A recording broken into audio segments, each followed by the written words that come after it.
आजी कधी होती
शरीर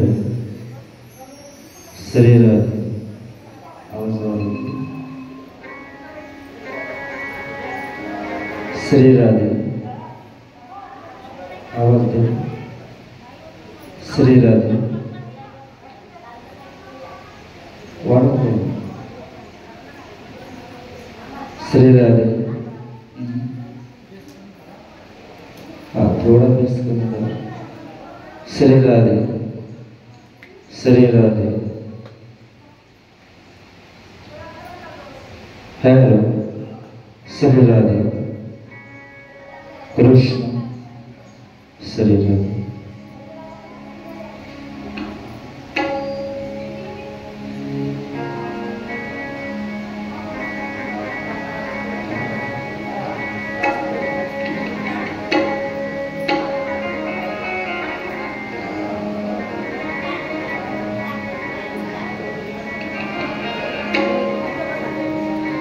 श्री वक्रतुंड महाकाय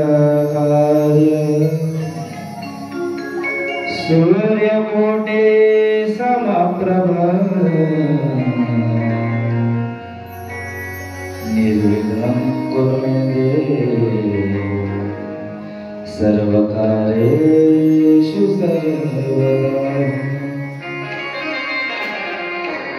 मंगलं भगवान् विष्णु मंगलं गरुडध्वजा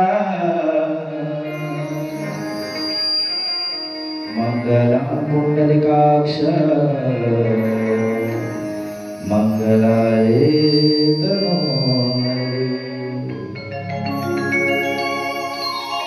सच्चिदानंद रूपाय विश्वोत्पत्ति हेतवे तापत्राय विनाशाय श्री कृष्णाय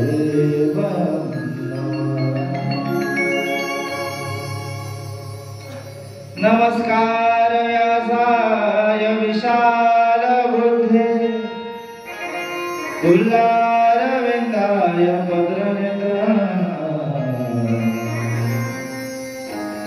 त्वया भारततैलपूर्णा प्रज्वलितो प्रभु वसुदेव सुतदेव वंशचानुमर्दनं देवकी परमानंद श्री कृष्ण वंदे जगद्गुरु। श्री राधा मेरी स्वामिनी मैं राधो जी को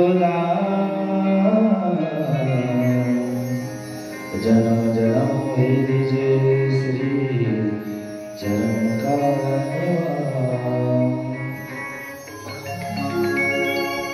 बरसाने की राधिका नंद गाँव के शान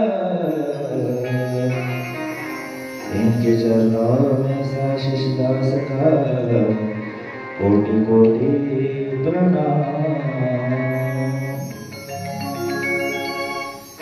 महादेव शरण नमन नागेंद्र हराय त्रिलोचनाय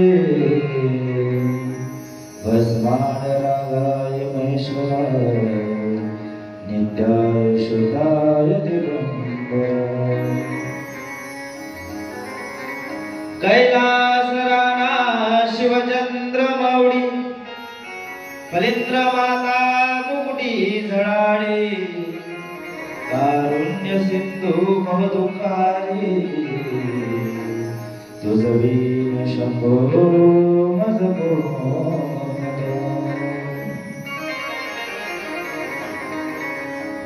राधा साधम साधनयस्य राधा राधा मंत्रो राधा दात्री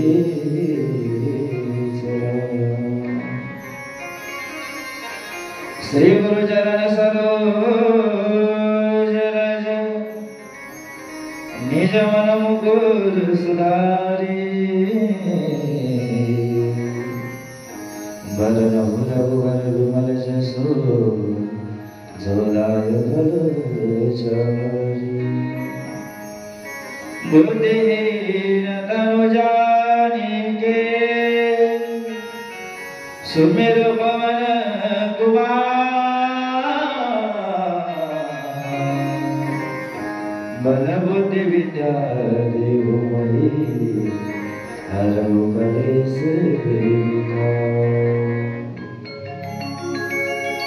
मंगलम भगवान विष्णु मंगलम गरुडध्वज मंगलम पुंडरीकाक्ष मंगलाय तनोहरी। माझ्या विठोबाचा कैसा प्रेम भाव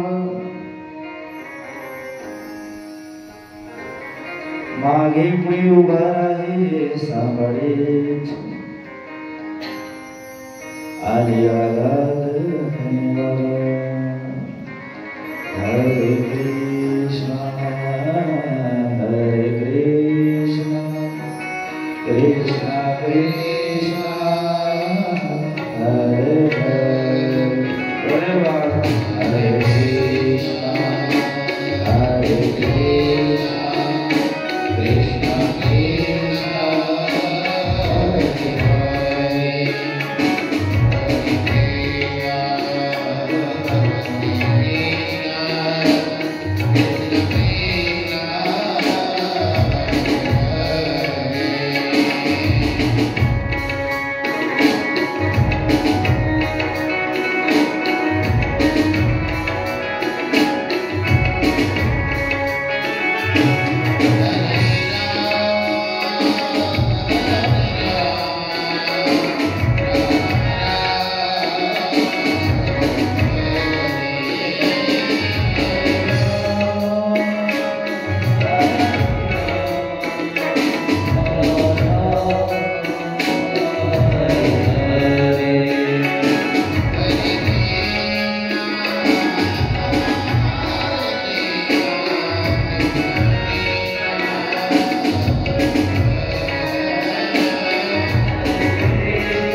चराचरामध्ये वास करणारा माझ्या हृदय विराजमान असणारा सगळा भगवंत आवडतो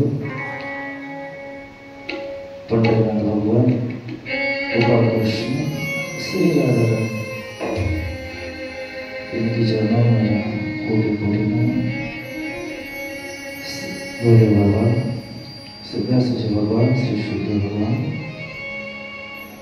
सर्व संत समाज माथा देता जिनके पावन आशीर्वाद से इस व्यासपीठ से इस बालक की वाणी चल रही गोपाल कृष्ण भगवान परम देवता नगर देवता राष्ट्रीय सर्वांना वंदन करून एकत्र मंचावर बसलेले सर्व कलाकार श्रोते गोपाळ भगवान परमात्मा श्री कृष्णाची कथा श्रवण करण्यासाठी इन सबको इस व्यासपीठ से आशीर्वाद कोटि कोटि नमन। बोले गोपाल कृष्ण भगवान छत्रपति शिवाजी महाराज जय, छत्रपति संभाजी महाराज जय।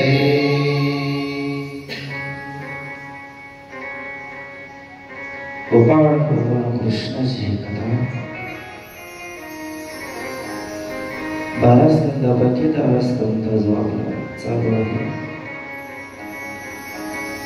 9 स्कंदाला विराम लागल्यानंतर 10व्या स्कंदाला सुरुवात झाली आणि 10व्या स्कंदामध्ये काय तर भगवान गोपाळ कृष्णाच्या गोकुळात गेले। त्या भगवान गोपाळ कृष्णाने जे वाडमय वाणी आपल्या गोकुळामध्ये राहून आपण पाहिलं आहे की शुद्धदेव भगवान परीक्षित महाराजाला कथा श्रवण करत आहे। शुद्धदेव भगवान परीक्षित महाराजाला म्हणत आहे बेटा परीक्षित मी तुला ज्या गोपाळ कृष्ण परमात्माची कथा सांगत आहे ती नीट पूर्वक जर ही संधी तुझ्या हातातून गेली तर पुन्हा जन्म पुनर्जन्म जठरेशी पुन्हा ते जन्म तेच मृत्यू तोच आईचा गर्भ आणि त्याच आईच्या गर्भामध्ये पुन्हा तेच आणि पुन्हा भरकटून आपण त्या चौऱ्याची लक्षवणीमध्ये फिरत असतो। याच्यापासून सुटका करायचं एकच साधन आहे राधा साधन यस्य राधे म्हणजे आहे राधेचं नाव कृष्णाचं नाव। आणि ज्यावेळी शुद्धदेव भगवान परीक्षित महाराजांना कथा श्रवण करत होते गोपाळ कृष्णाची लीला प्रारंभ होताच शुद्धदेव भगवान गोपाळ कृष्णाच्या लीलेमध्ये इतके तन्मय होऊन जात होते की त्यांना माहिती नाही की आपण कथा श्रवण करत आहोत। परीक्षित आपल्या समोर बसून आहे, परीक्षित त्याला मोक्ष प्राप्ती करून देते हे सुद्धा बोलून गेलो। पण जसं भगवान कृष्णाची लीला प्रारंभ झाली ते आपल्या देहभान अर्पण केलं। त्याच प्रकारे गोकुळातल्या सर्व नारी गोकुळातल्या गवळणी कृष्णासाठी तन्मयतेने आतुरतेने मैं तो सुध बुध खोई तेरे प्यार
कृष्ण भगवंताच्या कथा श्रवण करताना सर्व देवान विसरून जात होते. मैं तो सुंदर बुध होई तेरे प्यार ज्योत जला रीत लगा दे चरणों में लीले मुरली वाले हो बंसी वाले मुरली वाले हो बंसी वाले. त्या गोपाळ कृष्ण परमात्माची कथा श्रवण केल्यानंतर शुभदेव भगवान नाही तर साधू संत महान ऋषी अवघे बाल गोपाळ लहान मुलं सुद्धा त्या कृष्णाच्या कथामध्ये तन्मय होऊन जाते. अशी कृष्णाची कथा भागवतामध्ये 16 प्रकारच्या रसाचं वर्णन आहे. आता रस म्हणजे काय? आंब्याचा रस का नाही, नाहीतर मुंगाळा चालू आहे महाराज, आंब्याचा रस, ऊसाचा रस, नाहीतर विष्णू महाराज. प्रत्येक रस आहे का नाही? किती प्रकारचे रस? 16. व्याकरणामध्ये सांगितलं आहे. पहिला रस आहे वीर रस. हे भगवान कृष्णानं महाभारतामध्ये युद्धभूमीवर सर्वांना आपलं शौर्य दाखवलं होतं. कंसाचा वध केला, अनेक राक्षसांचा वध केला. ते आहे वीर रस. आणि यशोदा मातेच्या मांडीवर बसून भगवान कृष्णाने आपली लीला केली, ती आहे करुण रस. त्यानंतर महाभारतामध्ये अर्जुनाला जे विराट रूप दाखवलं आहे ते आहे विश्वरूप. अशी किती आहे रसायन? 16 प्रकार आहे. सत्वगुण, तामसी गुण, ह्या ज्या गोष्टी आहेत, रजगुण हा व्यक्तीच्या जीवनामध्ये तितकाच महत्वाचा भाग आहे. आता आपल्या स्टेजवर तबला आहे नाही का? ह्या तबल्याचा गुण काय?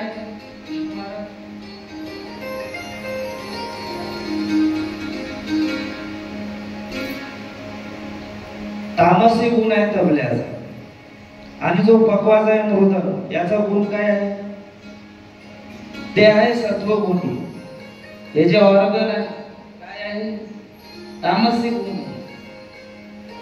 बँजो जे तंतुवाद्य आहे, वीणा, हे आहे सत्वगुणी. तसेच आपल्या शरीरामध्येही काही गुण दडलेले आहेत. आपण आहार योग्य घेतला नाही तर आपल्यामध्ये तामसी गुण निर्माण होते. आपण शुद्ध आहार घेतला तर सत्वगुण आपल्या आतमध्ये निर्माण होते. ह्यासाठी ह्या गोष्टी महत्वाच्या सांगितल्या आहेत. श्रीकृष्ण कथा सर्वांनाच आनंद देते, कारण तिच्यामध्ये सर्व रसांचा समन्वय आहे. ही कथा मुलांना, संन्यासा, वृद्ध, तरुण सर्वांना आनंद देते.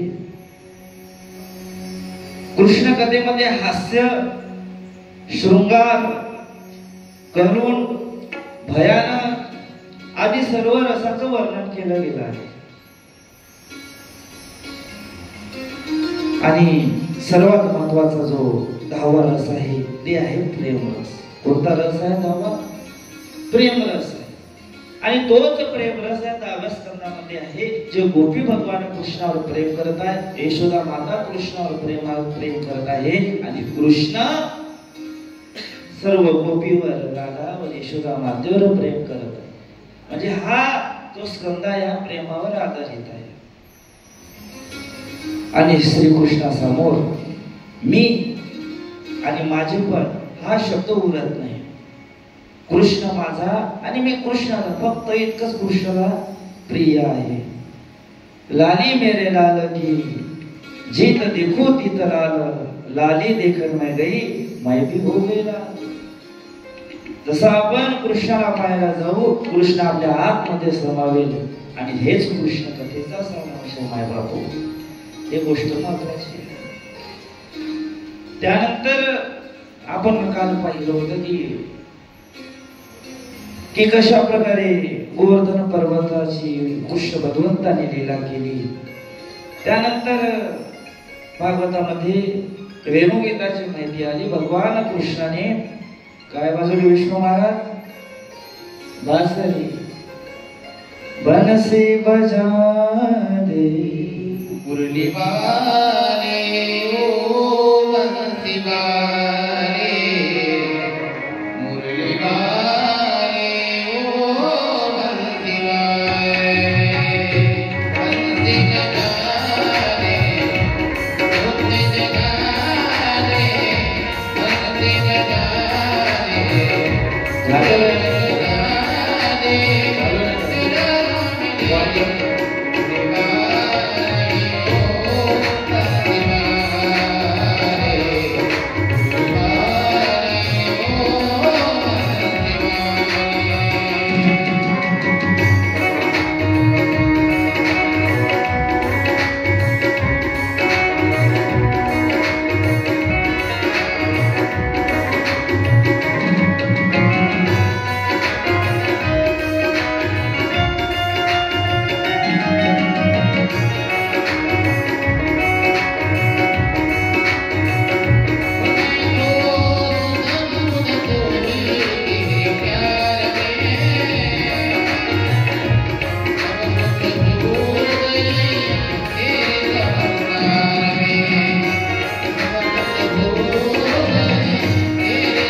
भगवान कृष्ण आपले बासरी वाजवून सर्व गोपीला मनोहित आनंदित करत आहे. आपल्या वेणुगीतांनी साऱ्या वृंदावनामध्ये आनंद, प्रेम, उत्साह या गोष्टीला संचार सुरू झाला. कारण जेव्हापासून भगवान कृष्णाने जन्म घेतला तेव्हापासून गोकुळामध्ये केवळ फक्त आनंदाचा आनंद होता. त्यानंतर रासक्रीडा, रासक्रीडेचे वर्णन भागवतामध्ये आले. भगवान कृष्णाच्या डोक्यावर मोरपंख आहे. श्रीकृष्णाला काम सुखाचा त्याग करणे खूप फार आवडते. 16,108 पत्न्या करूनही भगवान कृष्ण आजही ब्रह्मचारी आहे. तर कृष्णाला समजणं हे योग्यांच्या दुर्लभ आहे. फक्त जो भगवान कृष्णावर प्रेम करते तोच कृष्णाला समजू शकेल. भगवान कृष्ण आधी पूर्वजन्मामध्ये पोपट होते. ते राधे राधे नेहमी जपत राहायचे. सतत राधे राधे जप त्यांचा असे. एक दिवस राधेला दया आली शुकदेव भगवंताची त्या पोपटाची आणि जवळ ते शुकदेव भगवंताला त्या पोपटाला घेतलं. तर सांगितलं रे बाबा तू राधे राधे नाही तर कृष्ण कृष्णच. आणि त्या वेळेपासून शुकदेव भगवंताला त्या पोपटाला राधेनं गुरु मंत्र दिला. आणि जोपर्यंत गुरु मंत्र आपल्या आयुष्यात राहत नाही आपल्या जीवाचाही उद्धार होत नाही. हे गुरु ब्रह्मा हे गुरु विष्णू हे गुरु ब्रह्मा हे गुरु विष्णू हे शंकर भगवान आपके चरणों में. हे गुरुदेव प्रणाम आपके चरणों में. सारे तीर्थ धाम आपके चरणों में. हे गुरुदेव प्रणाम आपके चरणों में.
शुकदेव भगवंताला गुरु मंत्र दिला. गुरु आयुष्यामध्ये जर आपल्या जीवनामध्ये गुरुचं स्थान असेल तर आपला जो मार्ग तो अगदी सोपा होऊन शुक्राचार्य पूर्वजन्मी आपल्या पोपट जीवनाचा उद्धार करून घेतला. त्यानंतर श्री शुक वास घेतात. श्री म्हणजे राधा आणि श्री शुक या रावा श्री गुरुष्य नावाची रहस्य घडले आहे. आणि भागवतामध्ये राधेचं वर्णन काही जास्त आलं नाही. कारण भगवान ज्यावेळी शुकदेव भगवंताने राधा शब्द ऐकला ते सर्व देहवान विसरून जायचे. मग राधा शब्द हा भागवतामध्ये कमी झाला. रासलीला हे तर कामरहित अंतरंग लीला आहे. 11 वर्षाचा मुलाचा कामभाव हा जागणे अशक्य आहे. आणि ज्यावेळी भगवान कृष्ण 11 वर्षाचे झाले त्यावेळी रासलीला त्यांनी केली. असं म्हणतात की भगवान कृष्ण भोगी होते. एक गोष्ट सांगा, 11 वर्षाच्या मुलांना कसली वासना कसला भोग नाही.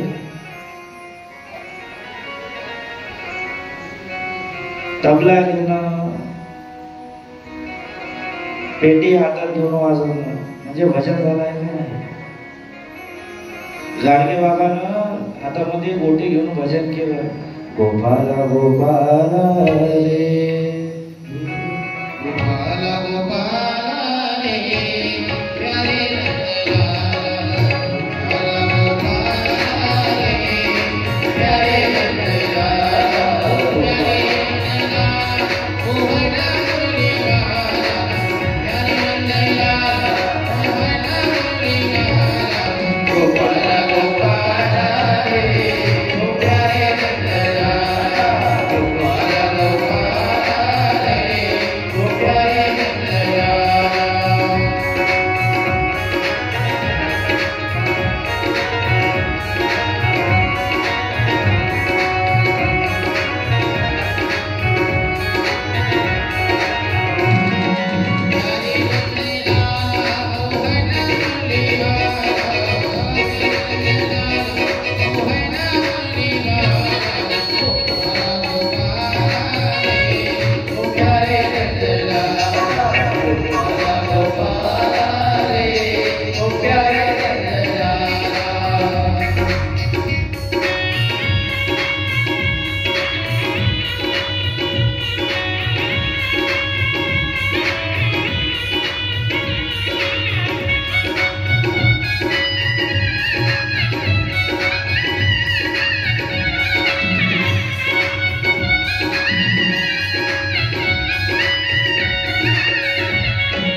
भजनाचा अर्थ आहे की आपण कृष्णाचं नाम स्मरण केलं पाहिजे.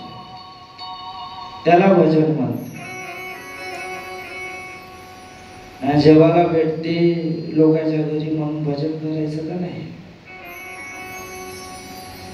मग कोण झाला तो भोगी झाला. अरे बाबा तू कृष्णाचं भजन कर ना, देवाचं नाम घ्यायचं. 2-2 तास टाळं कुटायचं त्याला अर्थ आहे का. मीराबाईनं कोणत्या भजन मंडळात होती. मीराबाई राधा कोणत्या भजन मंडळामध्ये होते. तुकडोजी भजनात होते की वारकरी भजनामध्ये होते. कोणत्याच भजनात होती तरी देव प्राप्त केला नाही. जर आपल्याला कृष्णावर प्रेम करायचं असेल तर कोणत्या भजनात जायची गरज नाही. आपला तो एक देव करून घ्यावा. कोण करायचं. आपल्या एकच देव करायचा. आणि शास्त्र असं सांगतं की आपण भजन हे नेहमी एकांतामध्ये केलं पाहिजे. मंदिरामध्ये भजन होत नाही. मंदिरामध्ये गेल्यानंतर कोणत्याही व्यक्तीच्या पाया लागून नाही. शास्त्रामध्ये गोष्टी सांगितल्या आहे की जावयाने आपल्या सासऱ्याच्या सासूच्या पाया लागू नये. जावई सासू आपल्या जावाच्या पाया लागू शकते. मंदिरामध्ये गेल्यावर कोणत्या पुजाऱ्याची नाही, ब्राह्मणाची नाही, एखादे महाराज असो, संत असो, त्याच्याही पायाला लागतो. मंदिराच्या बाहेर आल्यावर लागलं तर चालते, पण मंदिरामध्ये त्या भगवंतावर श्रेष्ठ कोणीच नाही या जगामध्ये. नाव ख्याती कीर्ती त्याच व्यक्तीची झाली जो समाजासाठी जगला आहे, समाजासाठी बलिदान दिले. आणि या धर्मामध्ये जो आपला हिंदू धर्म आहे, हिंदू धर्म मागे येण्यामागचं कारण आहे त्यामध्ये आपण हिंदूच आहोत. मुस्लिम समाजामध्ये 5 वेळा नमाज पढण्याची परंपरा आहे. आपल्याच्यानं 2 वेळा तुळशीची माळही जपणं होत नाही. विचार करा, जो छत्रपती शिवाजी महाराज 16व्या वर्षी तोरणा केल्यावर स्वराज्याचे आपलं बोट कापून भगवान शंकराच्या शिवलिंगावर जलाभिषेक केला, त्या 16 वर्षाचा मुलगा समोर स्वराज्याचं स्वप्न घेऊन त्यांच्याच मुलानंतर छत्रपती संभाजी महाराज 40 दिवस तडपडत त्यांचे निर्गुण अशी हत्या केली. काय गरज होती? धन होता, संपत्ती होती, राजवाडा होता, किल्ले होते, सर्व गोष्टी होते. मग कोणासाठी? आपल्यासारख्या घरात बसून कूलर मध्ये झोपणाऱ्या लोकांसाठी. आपल्याला एकादशी नाही, शिवजयंती आली माहित नाही. आज जो आपल्या घरामध्ये देव आहे आणि या ठिकाणी आपण सप्ताह करत आहोत, भागवत करत आहोत, कीर्तन करत आहोत, प्रवचन करत आहोत, त्याचं एक मात्र श्रेय म्हणजे ते आहे छत्रपती शिवाजी महाराज. आज जे तुम्ही डोक्यावर पदर घेऊन फिरत आहे, डोक्यावर कुंकू लावून फिरत आहे, गळ्यामध्ये मंगळसूत्र बांधून फिरत आहे, ते कोणामुळे आज आहे? फक्त छत्रपती शिवाजी महाराजांमुळे. जगामध्ये कोट्यावधी देवांचे मंदिर आहे आणि एकही मंदिर नाही, पण सर्वांच्या हृदयास्थानी आहे ते एक मात्र म्हणजे छत्रपती शिवाजी महाराज. आणि आपण लाल किल्ला पाहायला जातो, पण कधी रायगड पाहायला गेलो का? बाबरने आपल्या पत्नीसाठी लाल किल्ला ताजमहल बांधलेला आपण पाहतो, पण छत्रपती शिवाजी महाराजांनी आपल्या आईसाठी रायगडाच्या पायथ्यापाशी एक राजवाडा बांधला, ते पाहायला गेलो का? नाही. पण एका नवऱ्याने एका बायकोसाठी बांधलेला ताजमहल पाहायला गेलो. पण समोर जाऊन तोच अकबर, समोर त्याचे सुवंश त्याच ताजमहल मध्ये, आग्र्याच्या किल्ल्यामध्ये त्याला पाण्यासाठी तडफडू मारून टाकते. अशा मुघलांचं आपण चरित्र पाहतो. म्हणजे संतांनी आज तुळजापूरचं जे भवानी मंदिर आहे, आपल्या महाराष्ट्रातले देऊळ आहे, भारतातली अस्मिता हिंदू धर्म आहे, ते फक्त छत्रपती शिवाजी महाराज. पण आपण इजड्यासारखे घरातून बाहेर निघत नाही. धर्माचे पालन करणे पाखंड खंडन. मग ते ट्रेन मध्ये पैसे मागण्यात इजडे बरे परवडले आपल्यापेक्षा. आपण भांडतो कुठे? माझ्या भजन मंडळाचं नाव मोठं झालं पाहिजे, माझ्या सत्याचं नाव मोठं झालं पाहिजे, या गोष्टीमध्ये आपण भांडत फिरलो. आणि मुस्लिम समाजामध्ये जे रोजचे मस्जिद मध्ये गेलं तर 10 रुपये 20 रुपये टाकण्याचा त्यांचा नियम आहे. आणि दर महिन्याला जे त्यांचं वक्फ बोर्ड आहे ते पेट्या त्यांच्या महिन्याने जमा करतात आणि त्या पैशापासून अनेक मोठमोठाली त्यांनी मंदिरे बांधली, मस्जिद बांधली, धर्माचा प्रचार करत आहे. आणि महाराजाला आलोट किती देतो? 10 रुपये दक्षिणा. आशिष महाराज गाडी घेणार आहे, 10 रुपये जमा करू.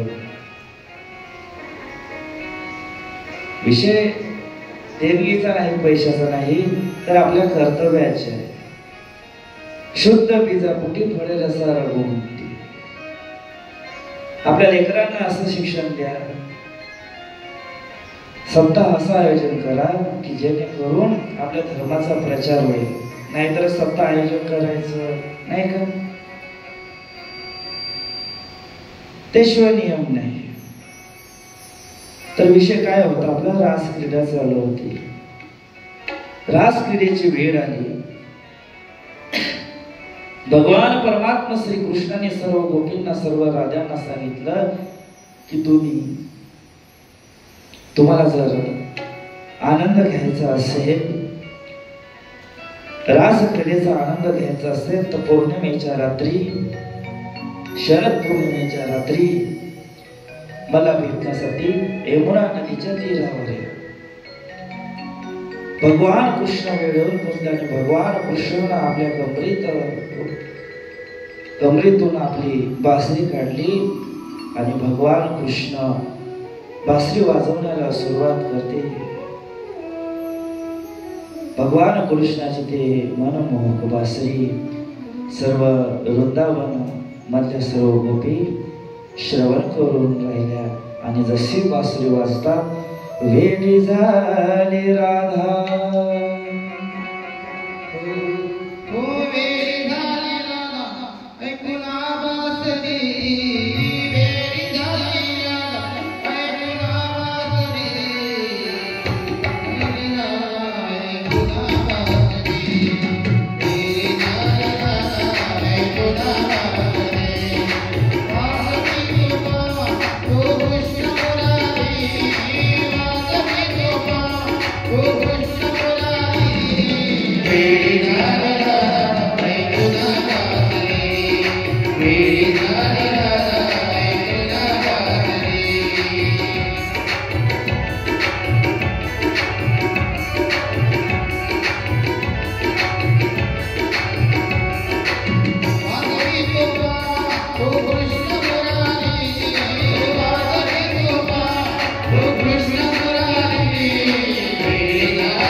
सर्व गोपी भगवान कृष्णाची बासरी ऐकून वेड्या झाल्या. आता जशी कृष्णाची बासरी कानामध्ये ऐकतात, एक गोपी काय करत होती, आपल्या नवऱ्याचे पाय दाबत होती. आणि कृष्णाची बासरी ऐकताच ते पुरी वेडी होऊन गेले आणि पाय दाबता दाबता कधी नवऱ्याचा गळा दाबला, विष्णू महाराज गळा. म्हणून लग्न करू नका, गुडघ्या बासिंग बहादुर. लग्न केलं तर कसं आहे, भजन होत नाही महाराज.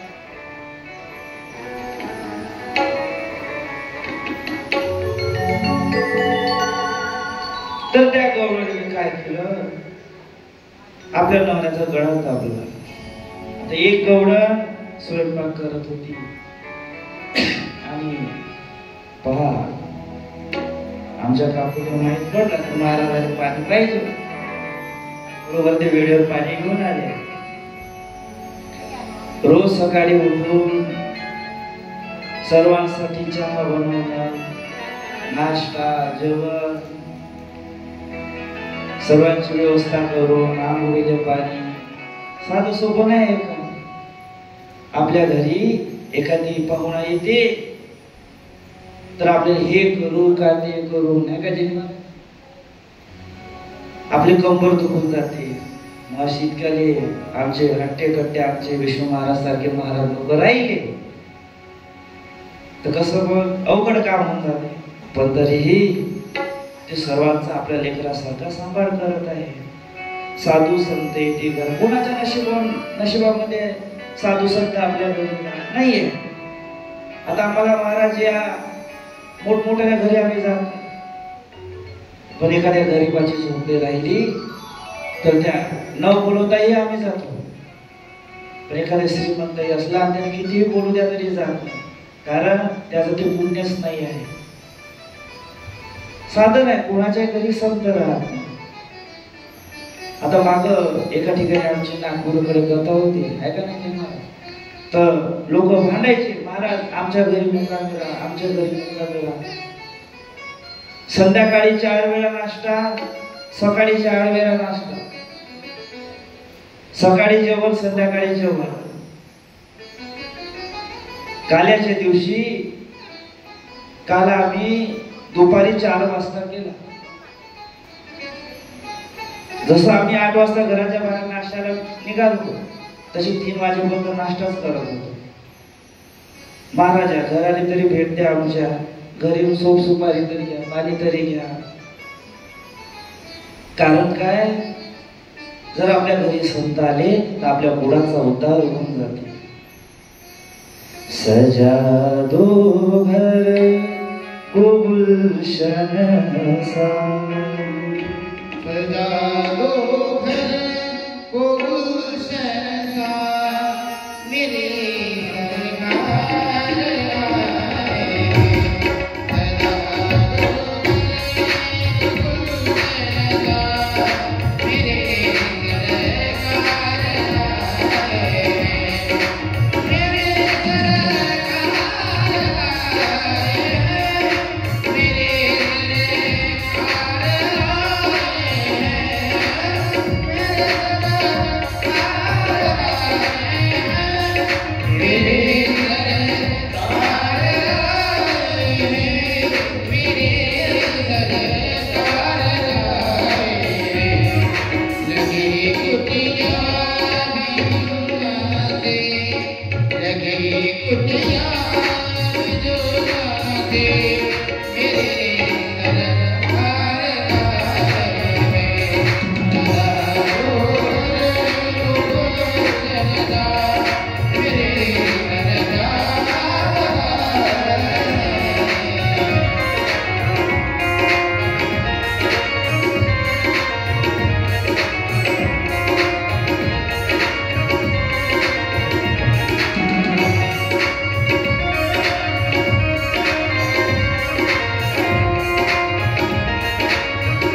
सजा दो घर गुलशन सा।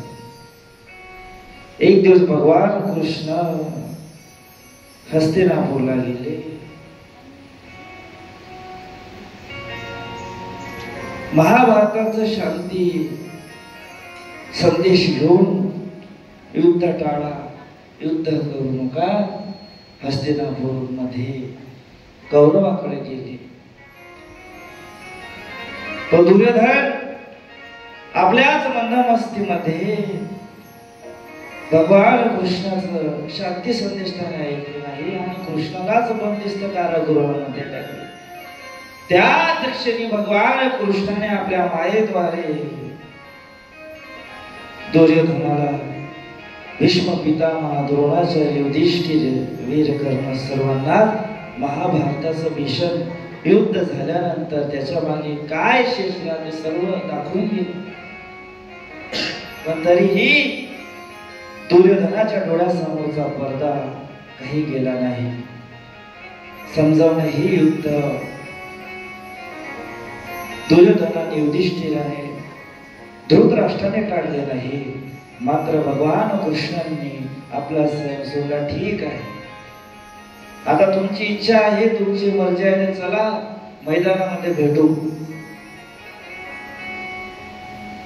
आणि त्यानंतर भगवान कृष्ण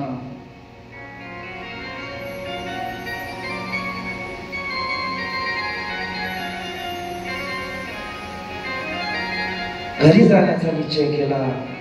दुर्योधन कृष्णाला म्हणत आहे की तुम्ही आजच्या दिवस आमच्या घरी मुक्काम करा.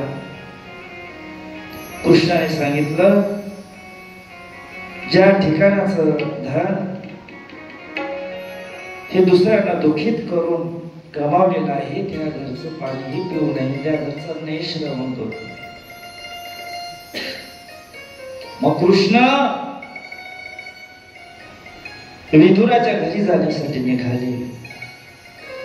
विदुराच्या घरी आले. विदुराच्या घराची झोपडी वाजवली.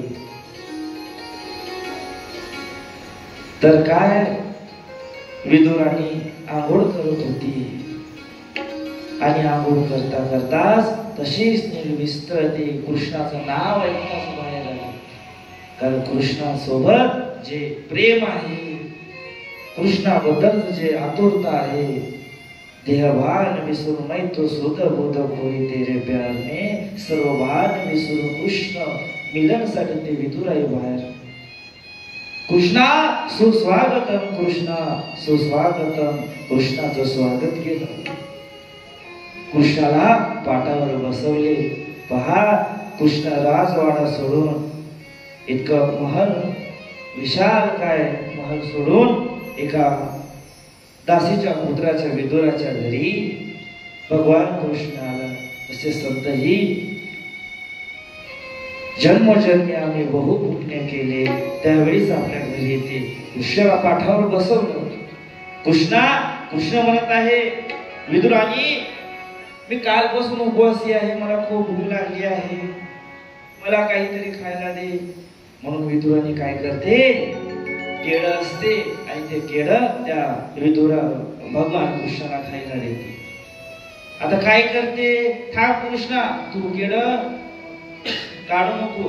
मग काय करते विदुरानी, ते केळाचे साल्टे काढते आणि कृष्णाला खायला देते आणि जे गाभारा असते आतमधला ते बाजूने ठेवून देते. पण तरी कृष्ण त्या विदुराणीच्या प्रेमासाठी ते केळाचे साल्टे खाते. लक्षात घ्या, हे सत्य आहे. आपल्या घरी काही असो, चटणी असो, भाकर असो, ते आपण प्रेमाने दिली असेल. मग बासुंदी काय कामाची, पुरणपोळी काय कामाची, नाही का? माणसाचे पहा, आता आम्ही अनेक गाव फिरतो, माणसाचा चेहरा पाहायला कामाला समजून जातो. कथा कारभाराच्या आधी पहिले सर्वात आधी आम्ही मानसशास्त्राचा अभ्यास केला. एखाद्या चेहरा ओळखला समजतो त्या कोणत्या क्वालिटीचा आहे, हा माडकरी आहे का बिन माडकरी आहे.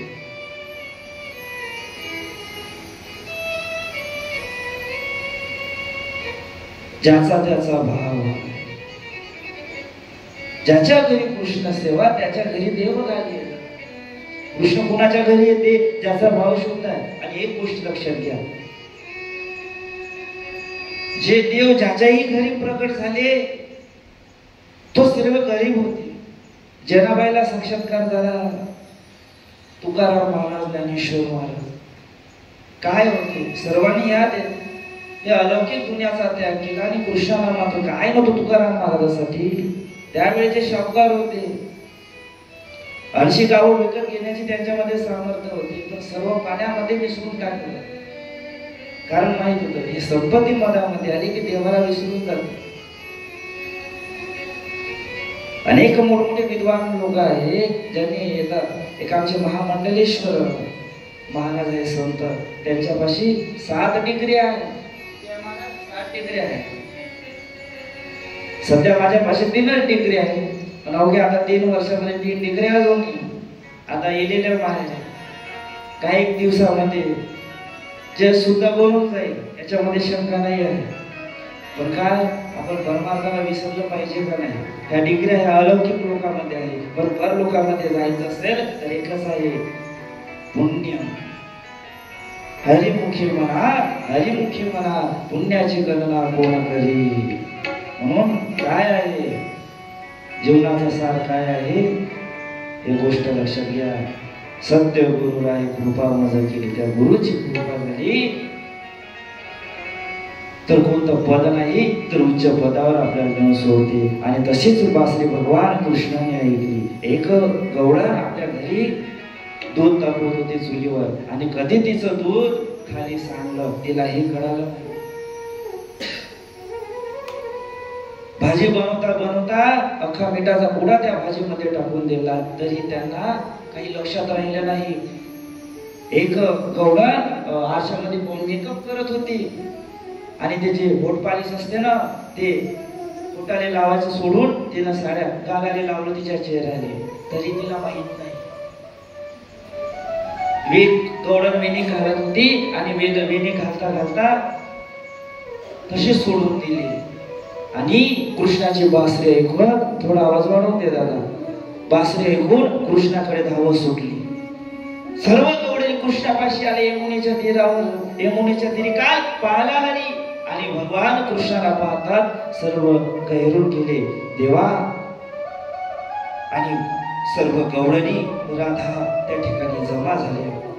कृष्ण मधामध्ये बासुरी घेऊन उभे आहे, मनमोहक दृश्य आहे. सर्वजण आता भगवान कृष्ण सोबत मिलन करण्यासाठी. कृष्ण त्यावेळेस फक्त 11 वर्षाचे होते. आणि काय 11 वर्षाच्या मुलांना काम वासना येणार नाही का?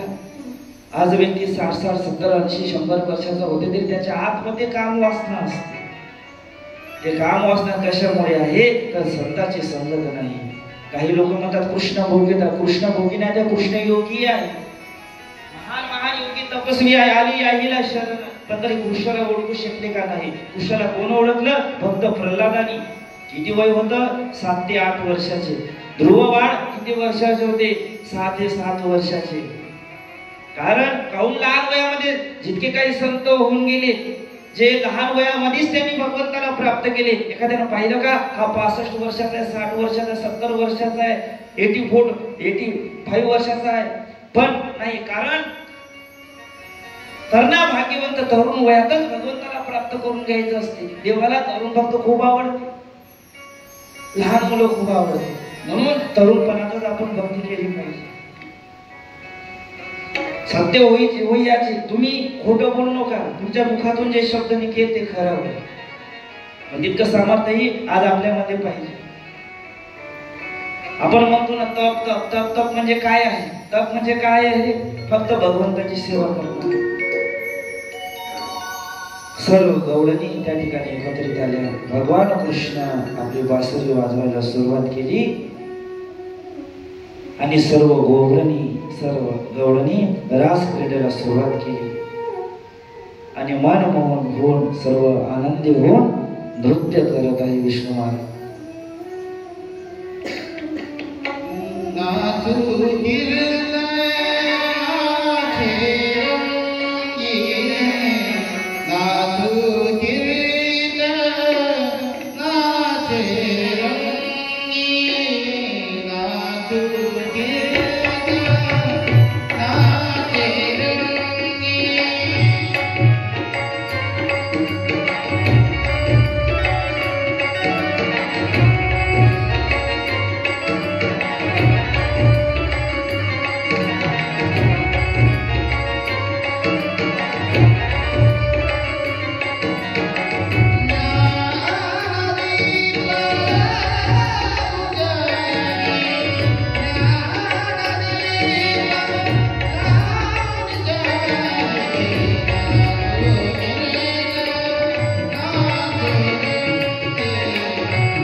हरे राम.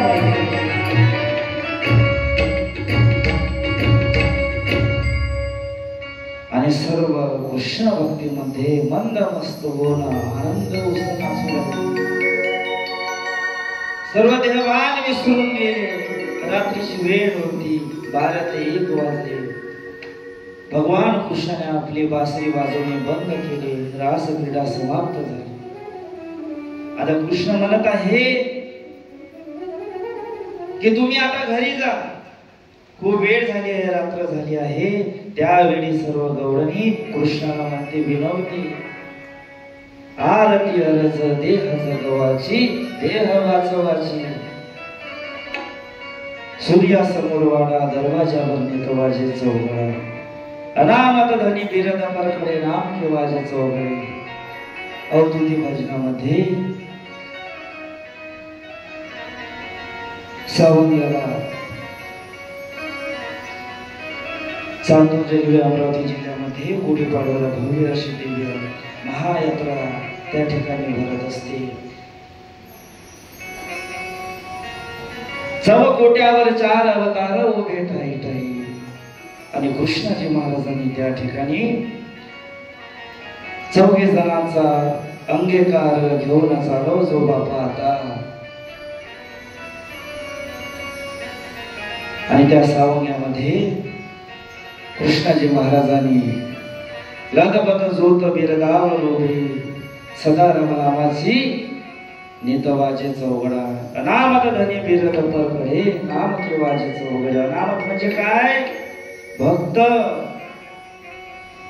जसा वारकरी संप्रदायामध्ये सकाळचा काकडा असते, तसा अवधूती भजनामध्ये चौघडा असते. आणि सायंकाळी 6 वाजता आणि सकाळी 6 वाजता त्या चौघडाला सुरुवात होते. सूर्यासमोर वाडा, दरवाजावर नितवाजे चौघडा. रोग विघ्न महाराजाने वाडा, अनुवातवाजे चौघडा, नीतवाजे चौघडा.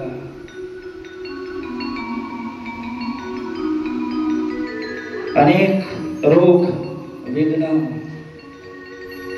अनेक भाविक भक्तांचे त्या ठिकाणी दुरुस्त होतात. कशामुळे? फक्त भाव. त्या ठिकाणी नारळही फोडल्या जात नाही, की एखादी महाराज लिंबू धागाही देत नाही. काय आहे? दोन्हीकडे 2 झेंडे उभे नारायण, आणि दोन्ही झेंड्याच्या मधोमध कृष्णाजी महाराजांची मोठी समाधी आहे. आणि हा आशिष महाराजावर लहानपणापासून कृष्णाजी महाराजांचा आशीर्वाद आहे. आणि त्याच आशीर्वादामुळे त्या आशिष महाराजची वाणी या व्यास गादीवरून चालत आहे. एक गोष्ट लक्षात, त्यांचं नाव घेतलं नाही तर या मुखातून शब्दही निघत नाही. आणि 9 ते 10 वर्षांच्या वयामध्ये अवधूती भजनाची मान तयार करून सावंग्यामध्ये नित्य नेवाने गुढीपाडव्याला लाखोंच्या संख्येमध्ये ते त्या ठिकाणी माझं भव्य असं कीर्तन असते. या सावंग्याला गुढीपाडव्याला काय महिमा वर्णन त्याची केली. कुठंच नव्हतं काही उभं केलं तिरभवन. काय लायकी होती आशिष महाराजची? काही नाही. आज नाव आहे, उद्या नाही राहणार. बंजारे आपुला तो एक देव करून घ्यायचा. आपल्या एका देवाचा जर आपल्यावर अनुग्रह झाला तर कोणतीही गोष्ट शक्य होऊ शकते. आणि जर एखादी ताकद, एखादी पावर शक्ती आपल्या सोबत नसतात तर कोणतंही काम आपण करू शकत नाही. म्हणजे जे व्यासपीठ आहे, या व्यासपीठावरून जे बोलण्याची सामर्थ्य आहे ते कृष्णाजी महाराजांचं, अवधूत महाराजांचं आहे. आरती आनंदाची, देह जगवाची, देह वाचवाची. हाती खंजर घेऊन करीन तोही त्याचं निरसन.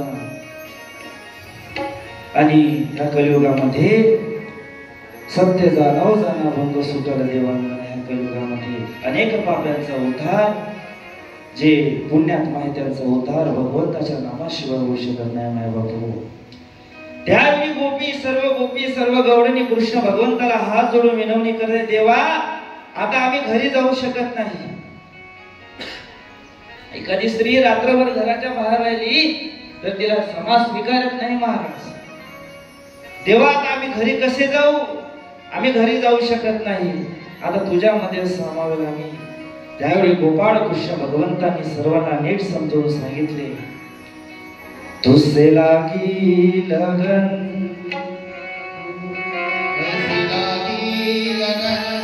मेरा हो गए मगन, ऐसी लागे लगन मेरा हो गए मगन. वो तो हरि गुना गाने लगे, मेरा हो गए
गोपाळ कृष्ण भगवान श्रीमद भागवत महापुराण.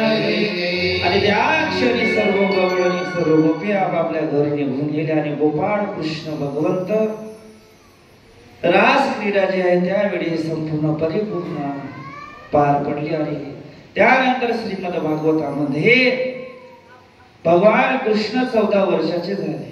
किती वर्ष झाले? 14 वर्षाचे. कंसाला वाटले आपण पुतना पाठवली, भीमासूर पाठवला, बकासूर पाठवले, धेनुकासूर पाठवले, अनेक राक्षसांना गोपाळ कृष्णाला मारण्यासाठी पाठवले, तरी कृष्णाचा अंत कृष्णाचा वध होत नाही. आता काय करायचं? आता कंसाने काय ठरवलं? आता नीती वापरायची. काय केलं? जे कंसाचा जे मंत्री होता अक्रूरला जाऊन भेटला. अक्रूर तू एक काम कर, कृष्णाला काय कर, मथुरेमध्ये घेऊन ये. आता इथून काय होते? दशम स्कंदामध्ये 2 भाग आहे, पूर्वार्ध भाग आणि उत्तरार्ध भाग आहे. पूर्वार्ध भागाला या ठिकाणी विराम लागते आणि उत्तरार्ध भागाला सुरुवात होते.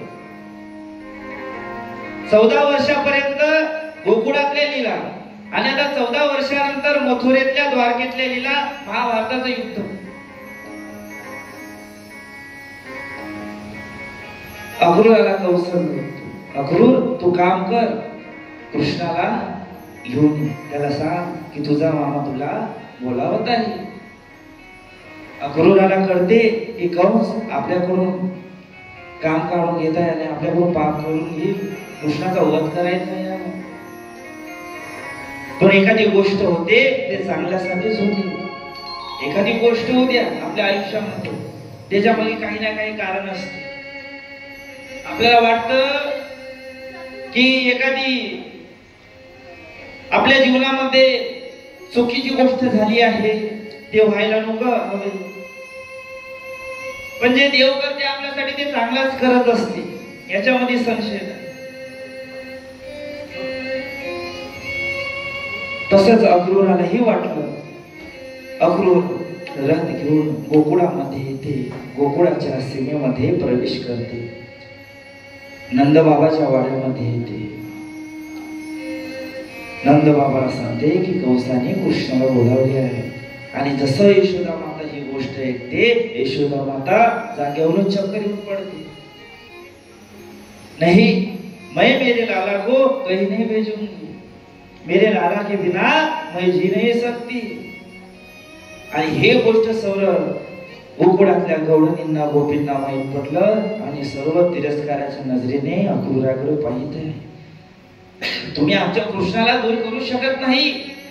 अक्रूर, अरे तुझी इतकी हिंमत कशी झाली की तू आमच्या कृष्णाला आमच्यापासून दूर करेल? अरे कृष्ण आमचा प्राण आहे, कृष्ण आमचा जीव आहे.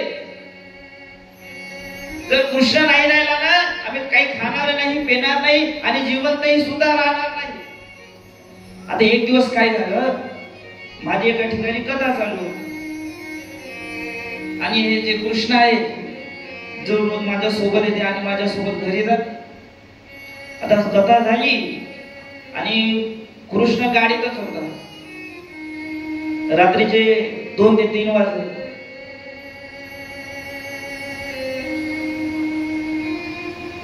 डायरेक्ट कृष्ण समोर प्रकट झाला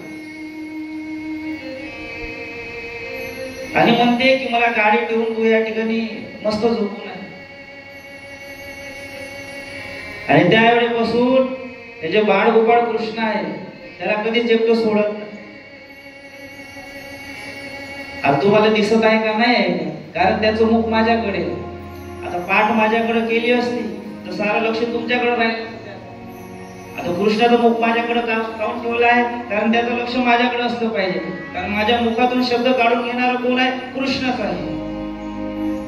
म्हणून त्या कृष्णावर काय केलं पाहिजे? आपण प्रेम.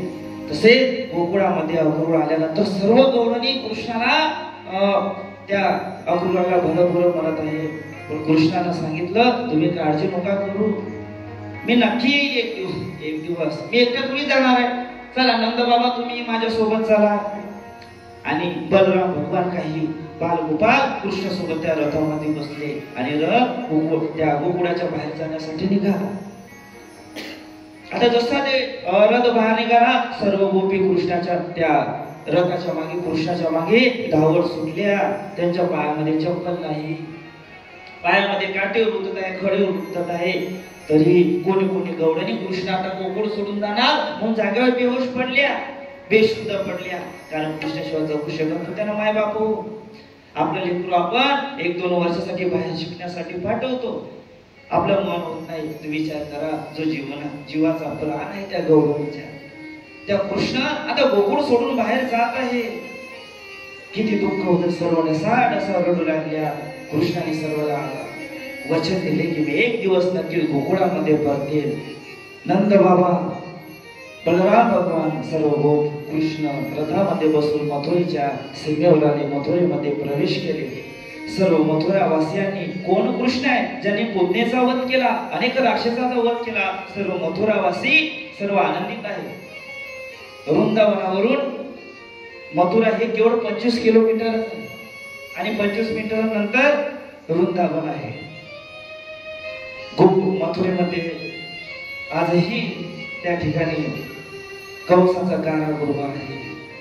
गोकुळामध्ये कृष्ण जन्म, यशोदा बाबा नंद बाबाचा वाडा आहे, बाकी बिहारीचं मंदिर आहे, निधीवन आहे. ज्या ठिकाणी कृष्ण मातीमध्ये खेळला ते माती ही आज त्या ठिकाणी आहे. कृष्णाचा आजही त्या ठिकाणी सहवास आहे.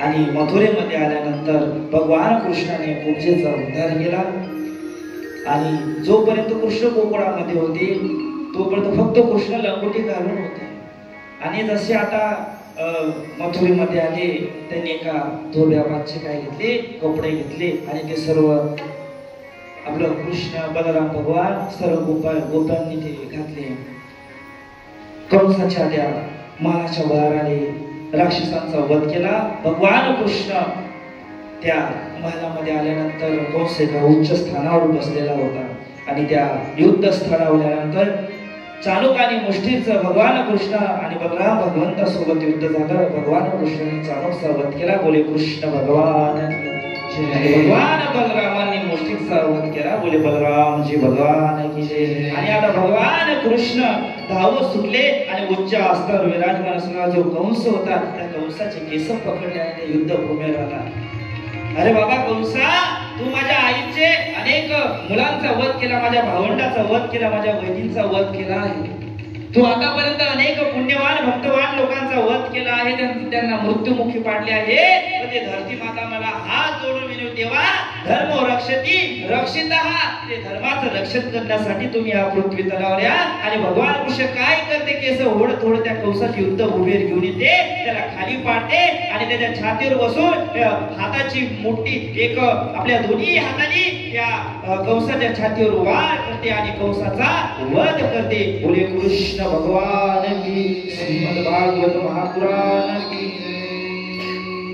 आणि अशा प्रकारे कृष्ण भगवान कंसाचा वध करून टाकते आणि कंसालाही मुक्ती मोक्ष प्राप्त करते कारण भगवान कृष्णाच्या हातातून ज्याचा अंत झाला मृत्यू झाला त्याला नक्कीच मोक्ष प्राप्त होते अशी भगवान कृष्णाची कथा आहे बोले गोपाळ कृष्ण भगवान की जय एका ट्रेन मध्ये एक मुस्लिम समाजाची मुलगी जात होती प्रवास करत होती आणि तिथे एक भजन म्हणत एक संत बाबा आले आणि ते भजन म्हणत होते श्री कृष्ण गोविंद हरे मुरारी हे नाथ नारायण वासुदेव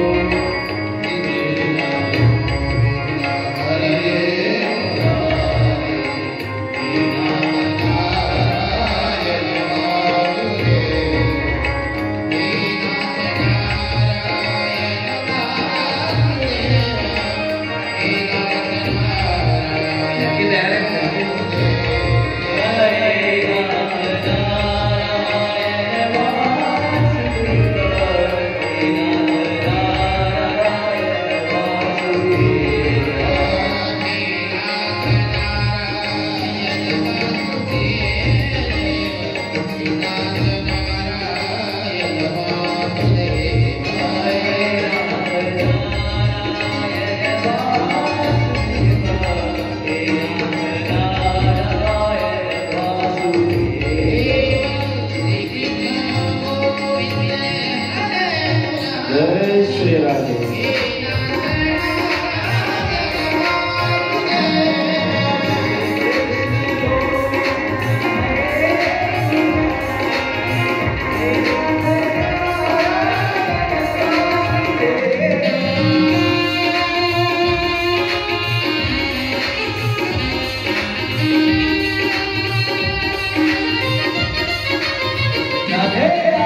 ते संत गोपाळ कृष्णाचं नामस्मरण करत होते.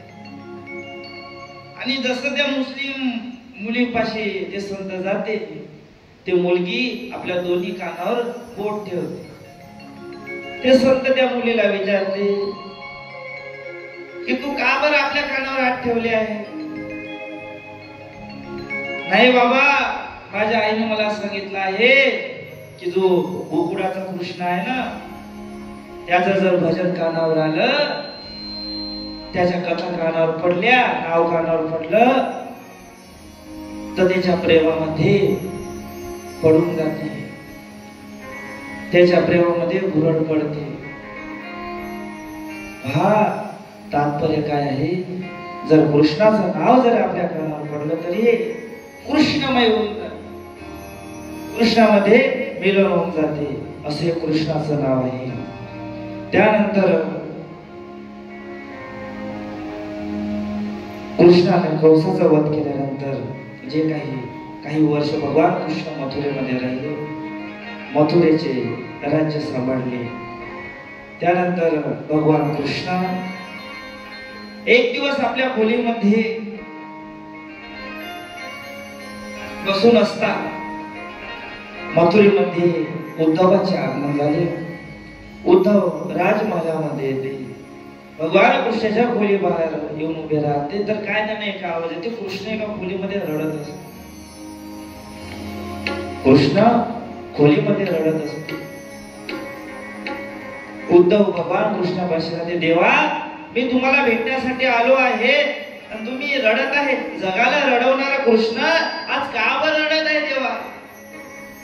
तुम्ही तर नेहमी हसत असता, तुमच्या चेहऱ्यावर स्मित हास्य असते, अनेक महान राक्षसांना तुम्ही मारलं, मग आज तुम्ही का रडत आहे देवा? त्यावेळी कृष्ण उद्धवाला उद्धवा काय सांगतो? अरे उद्धवा, लहानपणी मी माझ्या मित्रासोबत गोकुळामध्ये खेळत होतो.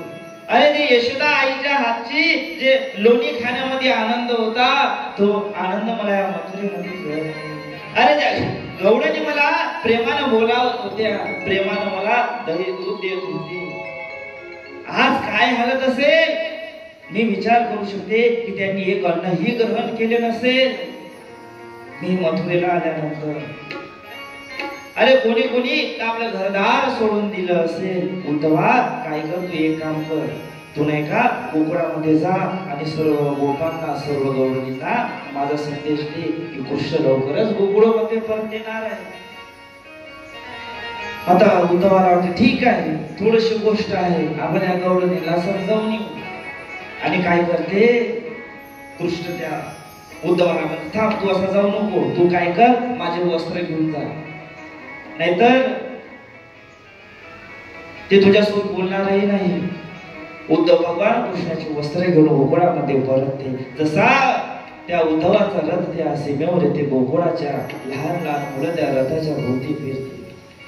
अरे कोणाला वाटतं अक्रूर पुन्हा या गोकुळामध्ये आला आहे? उद्धव आणि गौडणीची भेट होती.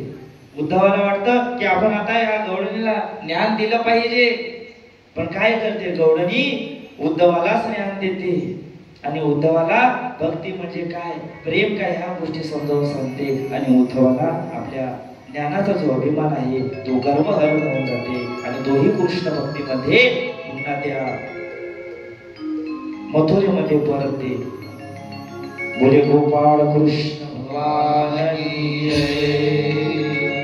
अशा प्रकारे भगवान कृष्णाचं हे मथुरेतलं चरित्र आहे. त्यानंतर अनेक जरासंधासोबत भगवान कृष्णाचं युद्ध झालं. एक दिवस भीम आणि कृष्ण जरासंधाकडे गेला असता भीम आणि जरासंधाचे युद्ध होते आणि भगवान कृष्णाच्या चपळतेने जरासंधाचा वध होऊन जाते. आणि त्यानंतर कृष्ण जरासंधाचे युद्ध झाल्यानंतर अनेक वर्ष भगवान कृष्ण मथुरेमध्ये राहून आपली लीला करतात. आणि आता यानंतर थोड्या वेळामध्ये कृष्ण विवाहाचा प्रसंग येणार आहे. श्री राधे राधे गोविंद गोविंद राधे राधे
भगवान की जय, श्रीमद् भागवत महापुराण की जय. अशा प्रकारे भगवान कृष्णाच्या जे लीला आहे या ठिकाणी स्टॉप होऊन जाते आणि इथून कृष्ण विवाहाचा प्रसंग प्रारंभ होतो.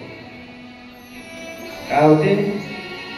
कोण कोण नवीन वस्त्र धारण करून आले? नाही आले का? चांगली गोष्ट आहे. पुढच्या वर्षी बसून यायचं नाही का? तयारी झाली आहे का कृष्ण विवाहाची? नाही. Very good. तेच अपेक्षा आहे.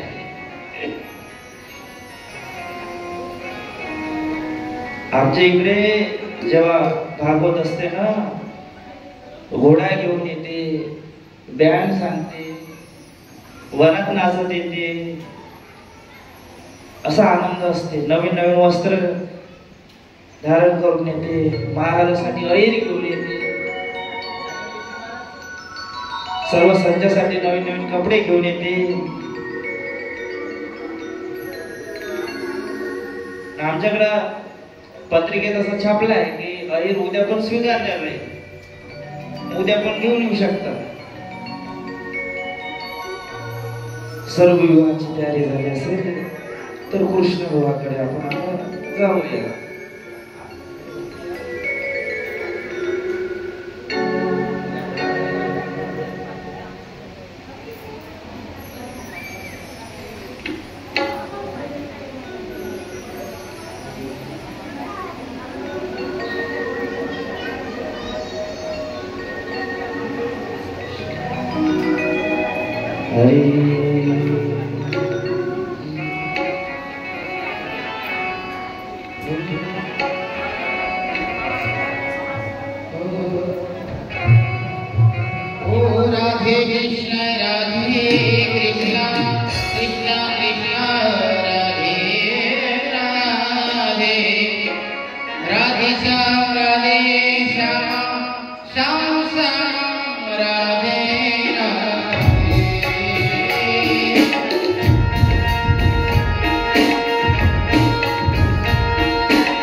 बोले गोपाळ कृष्ण भगवान की जय। आता भगवान कृष्ण परमात्माचा विवाहाचा प्रसंग आहे। रैवत नावाच्या राजाची मुलगी रैवती हिचा विवाह बलराम भगवंतासोबत करण्यात आला। बोले बलरामजी भगवान की जय। आणि त्यानंतर विदर्भ देशाचा राजा भीष्मक त्याला 5 पुत्र आहे आणि 1 कन्या होती आणि त्या मुलीचे नाव होते त्या मुलाचे नाव होते रुक्मी आणि मुलीचे नाव होते रुक्मिणी। आणि रुक्मिणीच्या आईचे नाव काय आहे महिला मंडळ? रुक्मिणीच्या आईचे नाव आहे शुद्धमती। ज्याची मती शुद्ध आहे ते आहे शुद्धमती।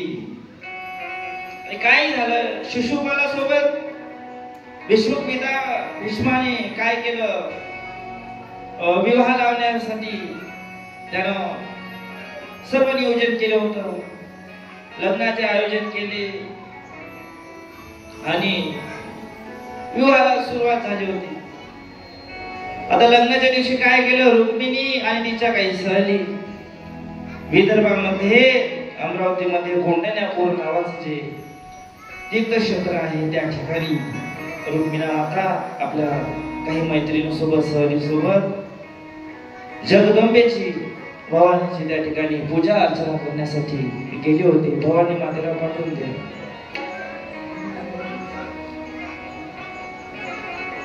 रुक्मिणी माता महाराज घेऊन या, रुक्मिणीलाही घेऊन या। हातामध्ये एक आरतीचं काय त्या रुक्मिणीच्या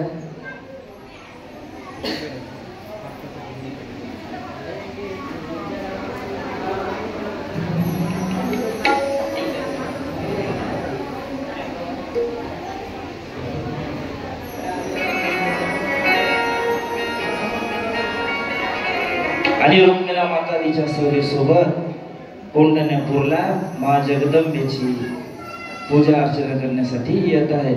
लेके पूजा के थाली जुटे मन के जगह तेरी आरती उतारो भोले माँ। दूधो तेरी सहारा सुख जीवन गाना तेरी चरणों में वाली भोले माँ।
पंढरपूरला जगदंबेची आरती ओवाळत होती आणि मनातल्या मनात कृष्णावरती प्रेम केलं होतं आणि रुक्मिणीच्या मनामध्ये एक सुदेव नामक एक ब्राह्मण येत होते. त्या ब्राह्मणाच्या एका पत्रावर 5 श्लोक लिहून तिने पत्र दिलं आणि कृष्णाला देण्यासाठी तिने सांगितले आणि त्या सुरेख नामक ब्राह्मणाने कृष्णाला ते संदेश दिला. त्याच्यामध्ये लिहिलं होतं, कृष्णा मी तुझ्यावर खूप प्रेम करते, तुझ्यासोबत मला विवाह करायचा आहे. आणि भगवान कृष्ण रथावर आरूढ होऊन त्या पंढरपूरला जगदंबेच्या मंदिरामध्ये रथावर आले. घेऊन या कृष्ण भगवान आणि कृष्ण भगवान धावत आले आणि रुक्मिणी मातेचा हात पकडून पळून घेऊन जात आहे. जय हो बोले गोपाळ कृष्ण भगवान की जय. आणि भगवान कृष्ण रुक्मिणी मातेला पळून घेऊन गेले आणि सर्व त्या विदर्भ राज्यामध्ये विदर्भामध्ये सर्व ठिकाणी युद्धाचं वातावरण तयार झालं. सर्व क्रोधित झाले, शिशुपालही क्रोधित झाला. पण काय करणार, भगवान कृष्णासमोर कोणाचीच काही झाली नाही. आणि आता विवाहाचा प्रसंग आला. घेऊन या कृष्ण भगवान आणि रुक्मिणी मातेला घेऊन या.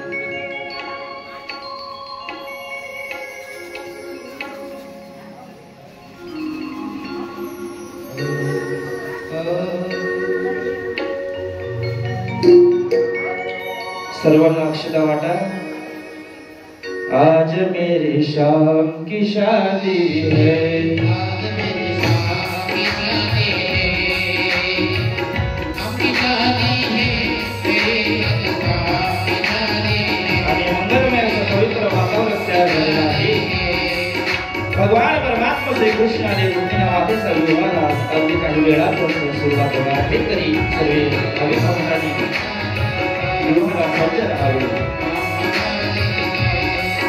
भगवान कृष्ण आणि रुक्मिणी मातेला एका सामोरी उभी करा.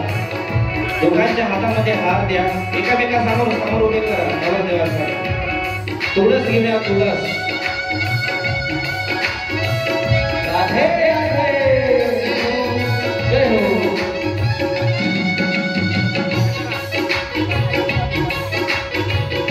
सर्वांना अक्षता वाटा.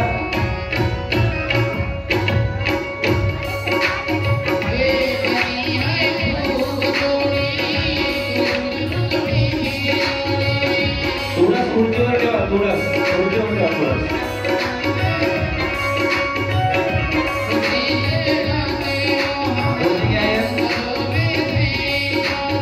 त्या तुळशीवर तुळस खुर्चीवर तुळस